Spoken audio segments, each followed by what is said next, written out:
Histoire de France avec un S, parce que toute la durée de l'histoire de France s'est faite autour de conflits de plusieurs histoires.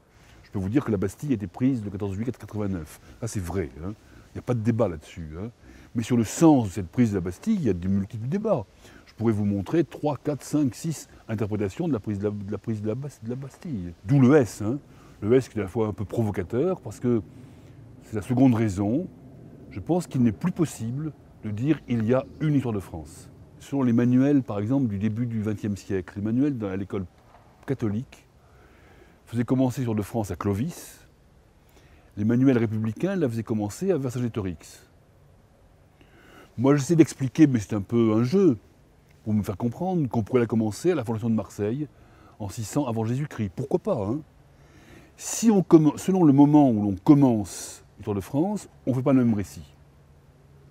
Ce qui montre bien qu'il y a des histoires de France, puisque le parcours idéologique que l'on peut faire dépend de l'origine. Si l'origine est un destin, hein, le début conditionne la fin.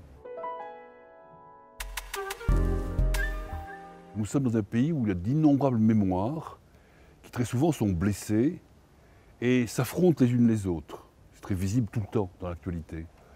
Je crois que pour reprendre ce qu'a dit très souvent Paul Ricoeur, le philosophe Paul Ricoeur, l'histoire soigne les mémoires.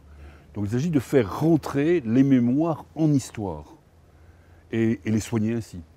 Je pense qu'on ne peut pas se contenter d'éléments éclatés, de morceaux d'histoire éclatés, mais je pense qu'on a besoin, si on veut faire France ensemble, faire France dans une communauté nationale, on a besoin encore d'un récit. Et donc, c'est la troisième partie de ma publication, c'est d'essayer de réfléchir à qu'est-ce que peut être, au temps de l'Europe, au temps de la mondialisation, qu'est-ce que peut être aujourd'hui une histoire de France. Donc c'est à la recherche d'un récit, mais il y a du travail encore pour le construire. Il y a d'une part la recherche historique qui obéit à des règles scientifiques, hein, mais ensuite, quand les historiens se mettent à écrire, ils font nécessairement du récit. Donc si le récit est appuyé sur une recherche scientifique, il n'y a pas de problème. Et le récit, on en a besoin, ne serait-ce que pour raconter des histoires aux enfants.